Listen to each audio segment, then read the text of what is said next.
Sebuah rekaman video menunjukkan rudal Iran meledak tak jauh dari prajurit Amerika bersembunyi.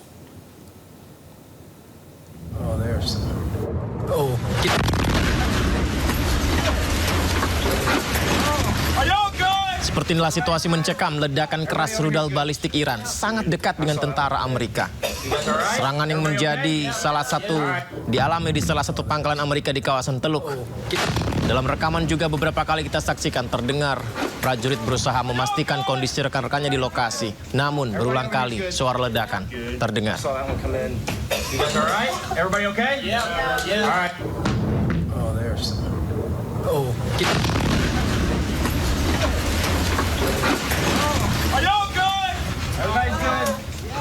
Ya, semoga perang segera usai. Sebuah mobil terbakar dan rumah tinggal hancur di Bnei Brak dan Petah Tikva, Israel akibat pecahan rudal balistik Iran. Belasan orang dilaporkan terluka akibat serangan.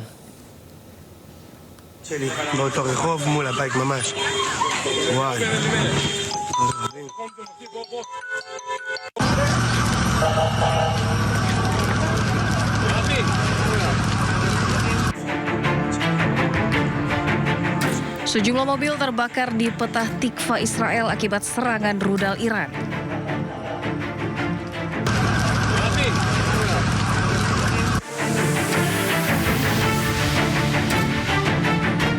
Petugas pemadam kebakaran dan tim tanggap darurat memadamkan api di beberapa lokasi setelah puing-puing dari rudal Iran mendarat di Israel Tengah. 4 orang dilaporkan terluka akibat serangan di Petah Tikva.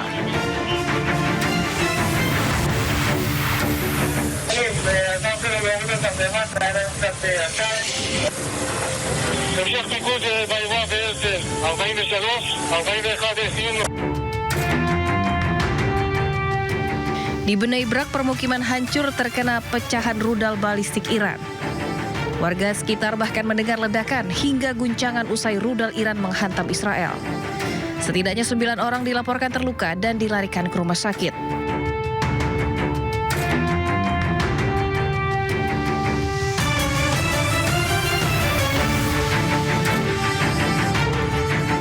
Menurut pasukan pertahanan Israel, rudal-rudal Iran dilengkapi dengan hulu ledak bom tandan yang menyebarkan submunisi ke area yang luas.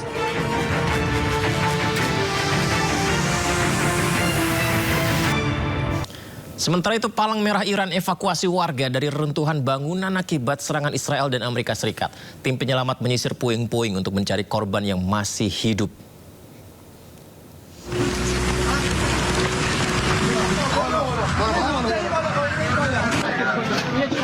Beginilah pemirsa upaya Palang Merah Iran dalam situasi mencekam bangunan runtuh, hancurnya kota Teheran dan Zanjan.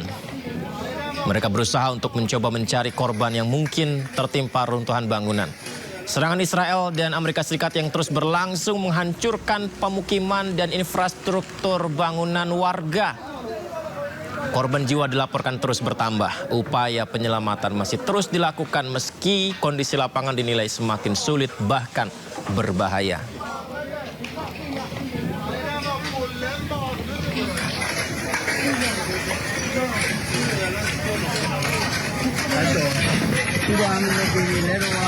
Amerika Serikat mengumumkan telah mengirimkan ribuan prajurit untuk perang darat ke Iran. Perang darat di Iran bukan pilihan yang baik karena kondisi geografi Iran bisa menjadi jebakan mematikan bagi Amerika.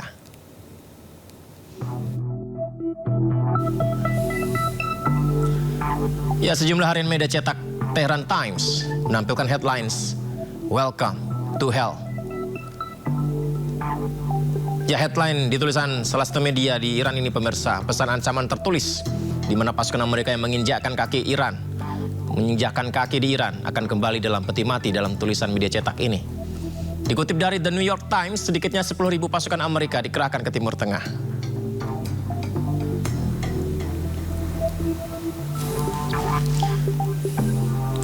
Perang darat di Iran bisa sangat mematikan. Luas Iran lebih besar dari Irak, Suriah, dan Afghanistan yang notabene Amerika memiliki pengalaman perang darat di sana. Tapi di Iran lebih luas. Bahkan jika ketiganya digabungkan, masih lebih luas Iran. Pemirsa, luas Iran 3,5 kali luas Irak dengan populasi lebih besar dan kondisi geografi pegunungan serta gurun.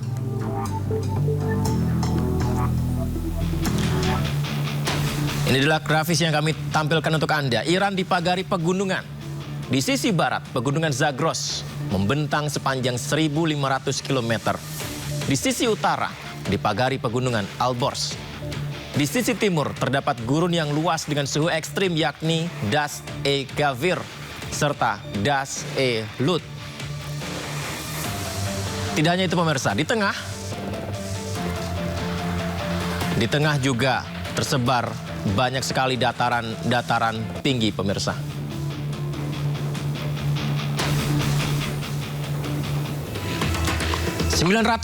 ribu pasukan aktif terlatih Iran menyambut invasi ribuan prajurit Amerika untuk perang darat jika memang akan terjadi.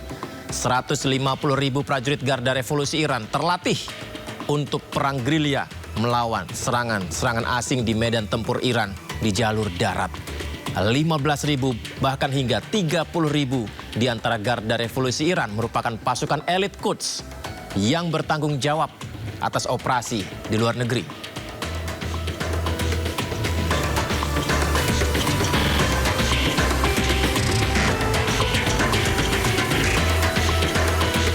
Amerika Serikat melancarkan serangan ke fasilitas rudal bawah tanah di Isfahan, Iran.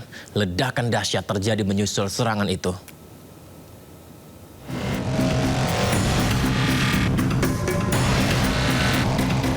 Ledakan dahsyat mengguncang Isfahan, Iran usai serangan Amerika Serikat yang menargetkan fasilitas rudal bawah tanah.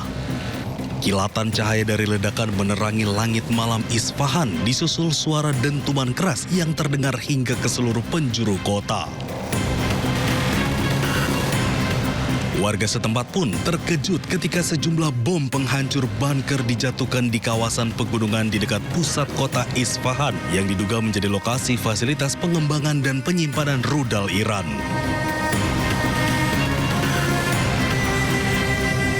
Komando Pusat Amerika Serikat CENTCOM pun merilis rekaman video yang menunjukkan pasukan AS menjatuhkan amunisi presisi ke target militer bawah tanah di wilayah Iran. Hingga kini belum ada keterangan resmi dari pihak Iran terkait tingkat kerusakan maupun jumlah korban terdampak. Ketegangan di kawasan diperkirakan semakin meningkat seiring konflik antara AS Israel dengan Iran yang terus berlanjut.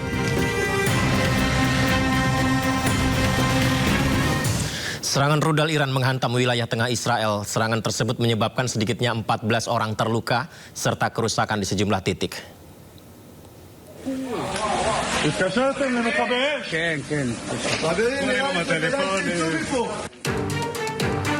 Iran kembali melancarkan gelombang serangan rudal di wilayah tengah Israel. Militer Israel mengonfirmasi adanya peluncuran rudal dari Iran dengan sirine peringatan serangan udara berbunyi di wilayah Tel Aviv dan sekitarnya. Layanan medis Israel melaporkan sedikitnya 14 orang terluka, termasuk seorang anak perempuan yang mengalami luka serius akibat serpihan ledakan. 2 korban mengalami luka sedang, sementara 11 korban lainnya mengalami luka ringan. Serangan ini juga mengakibatkan kerusakan setelah pecahan rudal klaster jatuh di beberapa lokasi, termasuk Bnei Barak dan Petah Tikva yang memicu kebakaran serta merusak sejumlah rumah dan kendaraan. Militer Israel menyatakan ini merupakan peluncuran rudal pertama dari Iran dalam hampir 20 jam terakhir. Sirine peringatan pun kembali diaktifkan dan mencakup wilayah utara dan tengah Israel. Ledakan terdengar di sejumlah area saat sistem pertahanan udara berupaya menangkal rudal yang masuk. Jelang perang darat, kapal induk Amerika USS George H.W. Bush, pemirsa, bertolak ke Timur Tengah. Kapal induk ini bertolak dari pangkalan Angkatan Laut Norfolk, Virginia. Ini menjadi kapal induk ketiga yang dikerahkan Amerika ke Timur Tengah. Kapal induk beserta gugus tempurnya ini bergabung dengan kapal induk USS Abraham Lincoln dan USS Gerald R. Ford. Selain 3 kapal induk, Amerika Serikat mengerahkan personil pasukan operasi khusus untuk perang darat dengan Iran.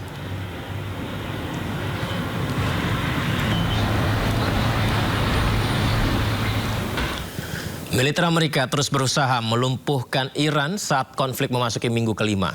Operasi Epic Fury diklaim telah berhasil menyerang Iran di udara dan juga di laut.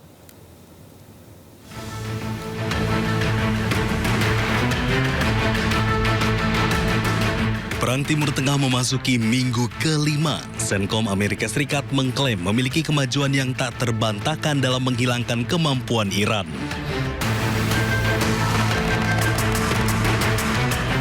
Amerika terus menyerang Iran di udara, laut, bahkan luar angkasa.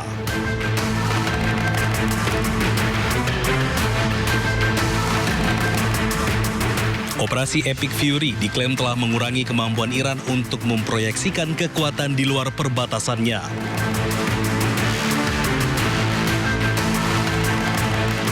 Militer Amerika Serikat tak lagi melihat angkatan laut Iran berlayar dan pesawat Iran terbang. Terbukti dari sistem pertahanan udara dan rudal Iran sebagian besar telah hancur. Amerika mengoperasikan pertahanan udara aktif paling canggih dengan tujuan untuk mencegat serangan rudal dan pesawat tak berawak.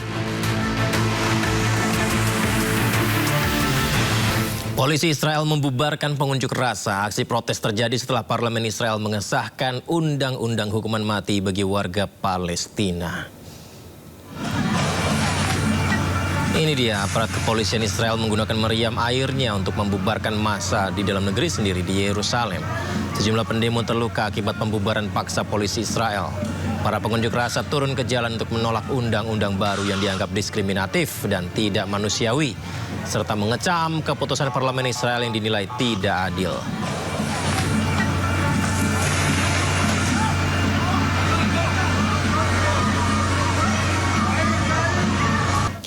Sementara itu, situasi perang yang semakin memanas memicu pengungsi massal warga Iran akibat serangan Amerika Serikat dan Israel.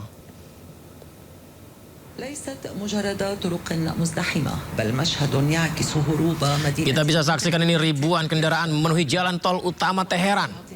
Macet total, kemacetan parah terjadi saat warga Iran berbondong-bondong mengungsi akibat serangan Amerika Serikat dan Israel ke negaranya. Warga terpaksa meninggalkan rumah untuk pindah ke tempat yang lebih aman. Diketahui warga Iran mencari perlindungan di daerah pedesaan hingga menyeberangi perbatasan. Selain faktor keamanan, tekanan ekonomi yang berat memicu warga meninggalkan kota.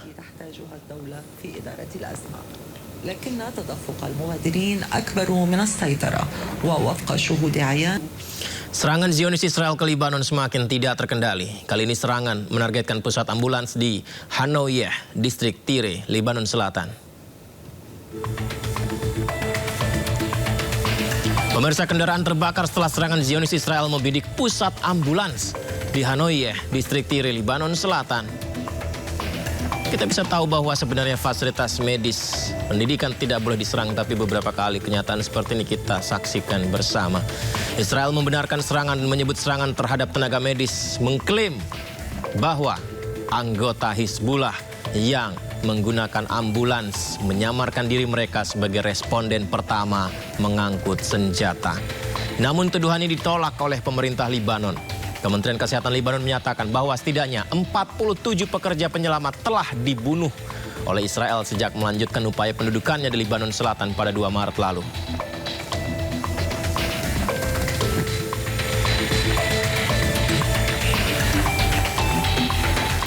Tentara Israel berjatuhan di Libanon Selatan usai Hizbullah intensifkan operasi militernya. Pemirsa, Hizbullah menyerang sebuah pos militer yang diduduki militer Israel dengan pesawat tak berawak. Tank-tank dan Merkava juga diserang dengan rudal berpemandu serta bom rakitan. Operasi menargetkan kumpulan tentara dan kendaraan militer di kawasan radar kota Al-Bayada melalui serangan roket dan artileri. Media Israel melaporkan sejumlah tentara tewas dan terluka.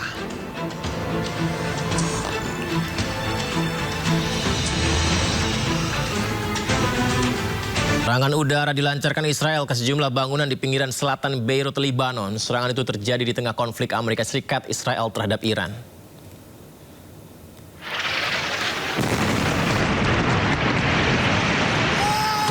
Sebuah rekaman video menunjukkan ledakan akibat serangan udara Israel menghantam sejumlah gedung yang berada di pinggiran selatan Beirut, Lebanon.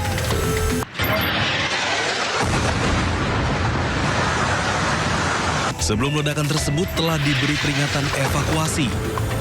Tak lama kemudian, pesawat tempur Israel menembakkan rudal dan memicu ledakan besar yang menghancurkan bangunan. Akibat kejadian ini, warga pinggiran selatan Lebanon diminta mengungsi karena dikhawatirkan adanya serangan berkelanjutan. Serangan ini terjadi di tengah konflik Israel dan Hizbullah yang telah menewaskan ribuan orang di Lebanon dan lebih dari 1 juta orang mengungsi. Eskalasi ini menyusul serangan gabungan Amerika Serikat Israel terhadap Iran. Pemirsa, perang darat yang kian dekat membuat mantan kepala kontra terorisme Amerika Serikat Joe Kent meminta rakyat Amerika untuk menghubungi pemerintah agar perang berhenti. Kent menyebut pengerahan pasukan darat ke Iran hanya akan memperburuk keadaan. This week, President Trump will be under immense pressure to commit ground troops to the war in Iran. This would be a catastrophic escalation that will only result in more bloodshed and further escalate this disastrous war. It is critical that we, the people, have our voices heard. Contact the White House comment line, contact the Congressional Switchboard, ask for your representative, ask for your senators. Respectfully tell them that we do not support putting any boots on the ground in Iran. This is how we, the people, can have our voices heard. It's critical that we pray for peace, but it's also critical that we work towards peace. Respectfully contact your elected officials and let them know we, the people, do not support this war. Thank you. God bless. Sementara itu, Presiden Amerika Serikat Donald Trump menegaskan operasi serangan ke Iran akan selesai dalam 2 hingga 3 minggu ke depan. Amerika Serikat juga memastikan tujuan utama operasi ini adalah menghancurkan nuklir Iran. Memasuki bulan kedua invasi Amerika Serikat Israel ke Iran, Trump menyebut perang akan berakhir dalam 2 atau 3 minggu ke depan. Trump mengklaim serangan Amerika mampu menghancurkan tidak hanya personel militer namun juga pusat produksi alutsista Iran. Menurutnya butuh belasan hingga puluhan tahun lagi bagi Iran untuk membangun ulang.